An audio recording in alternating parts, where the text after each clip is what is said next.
बघा आता next problem दिलेला आहे बक्साली मेथडचा, ठीक आहे. तर बक्साली मेथडमध्ये काय आहे, आपल्याला ॲप्रॉक्सिमेट रूट फाइंड आउट करायचं आहे. तर find the approximate root of value square root of 26 by using Bakhshali iterative method, ठीक आहे. आता हा क्वेश्चन किती मार्कसाठी आहे, 2 मार्कसाठी. मग 2 मार्कसाठी जर क्वेश्चन आला बक्साली मेथडचा, तुम्ही किती इटरेशन सॉल्व्ह करायची, फक्त एक इटरेशन सॉल्व्ह करायचं. किती इटरेशन सॉल्व्ह करायचं, फक्त एक, ठीक आहे. तर बघा आपण आता याचं सोल्युशन बघणार आहे. तर सोल्युशनमध्ये बघा, सोल्युशन सगळ्यात पहिले गिवन काय आपल्याला, गिवन दिलेलं आहे फक्त स्क्वेअर रूट ऑफ 26, ठीक आहे. मग आता काय करायचं, लेट्स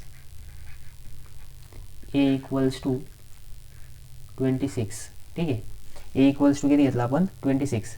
आणि इनिशियल ॲप्रॉक्सिमेशन, आता इनिशियल ॲप्रॉक्सिमेशन म्हणजे काय, इनिशियल ॲप्रॉक्सिमेशन. तर इनिशियल ॲप्रॉक्सिमेशन घ्यायचं, इनिशियल ॲप्रॉक्सिमेशन.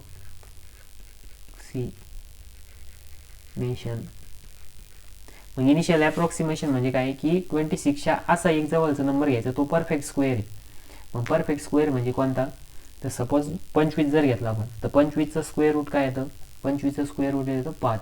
मग आपण काय करू, इनिशियल ॲप्रॉक्सिमेशन x0 इक्वल्स टू किती घ्यायचं, 5 घ्यायचं, ठीक आहे. म्हणजे जेणेकरून आपल्याला काय होणार आहे, लवकर आन्सर भेटणार आहे, ठीक आहे. मग आपण काय केलं, आता इथं इनिशियल ॲप्रॉक्सिमेशन इज इक्वल्स टू किती घेतलं, 5 घेतलं, ठीक आहे.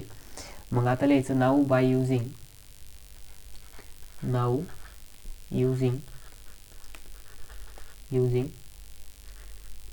बक्साली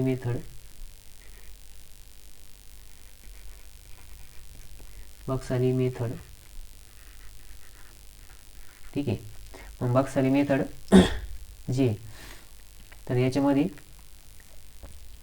बघा फॉर्म्युला राहतो x(n+1), सॉरी फॉर्म्युला आपण ग्रीन पेननं लिहू, म्हणजे कसं मग फॉर्म्युला म्हणून लक्षात राहील, ठीक आहे.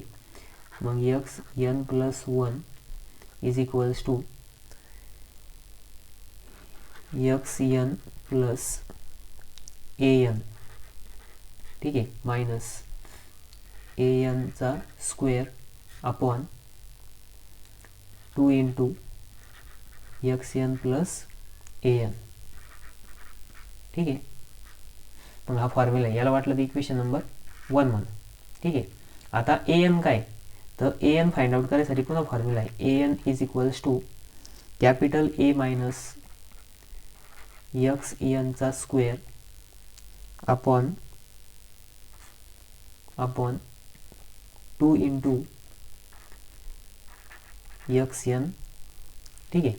मग आता हा anचा फॉर्म्युला आहे, ठीक आहे. आता nच्या जागेवरती इटरेशननुसार व्हॅल्यू चेंज होणार आहे. मग इथं लिहायचं इटरेशन फर्स्ट, काय लिहायचं, इटरेशन फर्स्ट किंवा फर्स्ट लिहा डायरेक्ट, ठीक आहे. मग इटरेशन फर्स्टनुसार सॉल्व करायचं.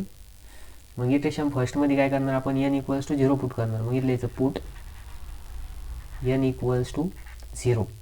मग n इक्वल्स टू जर 0 पुट केलं तर इथं फॉर्म्युला कसा होणार, x0 plus 1 is equals to x0 plus nच्या जागेवरती a0 मायनस a0चा square upon 2 into a0 plus, sorry 2 into x0 plus a0, x0 plus a0, ठीक आहे. मग बघा या फॉर्म्युल्यानुसार आता सॉल्व करायचं. मग आता आपल्याला पहिले काय करावं लागेल, a0 फाइंड आउट करावं लागेल. काय करावं लागेल,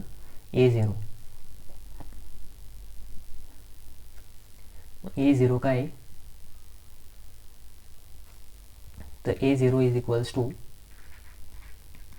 कॅपिटल A मायनस x0चा स्क्वेअर अपॉन 2 इंटू x0 आहे, ठीक आहे. मग या फॉर्म्युल्यानुसार बघा इथं काय येणार, 26, ए काय आपला 26 आहे. मग A is equals to 26 minus 25 upon 2 into, आता x0 किती आहे, तर x0 आहे आपला 5, ठीक आहे. मग इथे येणार A0 इज इक्वल्स टू 1/10. 1/10 म्हणजेच काय 0.1, म्हणजेच A0 इज इक्वल्स टू 0.1 आला. ठीक आहे. मग आता हा जो A0 आहे तो काय करायचा, याच्यात पुट करायचा. मग x आता 0 + 1 काय होणार 1 होणार. x1 is equals to x0. x0 म्हणजे किती आपला इनिशियल ॲप्रॉक्सिमेशन 5 आहे, प्लस 0.1 मायनस 0.1चा स्क्वेअर अपॉन इथं काय येणार 2 × x0. आता x0 म्हणजे किती, तर x0 म्हणजे इनिशियल ॲप्रॉक्सिमेशन आहे आपलं 5 प्लस 0.1. ठीक आहे. 5 प्लस 0.1 ब्रॅकेट कंप्लीट. मग इथं काय येणार x1 is equals to 5.1 minus 0.1चा स्क्वेअर. मग 0.1चा स्क्वेअर काय तो येणार आहे 0.01 अपॉन आता 2 × ब्रॅकेटमध्ये 5 प्लस 0.1 मग त्याचं येणार आहे 10.2. मग हे कॅल्क्युलेशन करायचं. x1 इज इक्वल्स टू बघा आता 0.01 डिवाइड बाय 10.2 ब्रॅकेट कंप्लीट. ठीक आहे. आणि 5 मायनस आन्सर 5.1 मायनस आन्सर जर केला आपण इथं बघा 5.1 मायनस 0.01 डिवाइड बाय 10.2 तर त्याचा आन्सर येतं x1 इज इक्वल्स टू 5.09901. ठीक आहे. मग बघा हे आपलं x1ची व्हॅल्यू आली. कशाची व्हॅल्यू आली x1ची. म्हणजे फर्स्ट इटरेशन कंप्लीट केल्यानंतर आपल्याला ॲप्रॉक्सिमेट रूट किती भेटलं. मग इथं लिहायचं हेन्स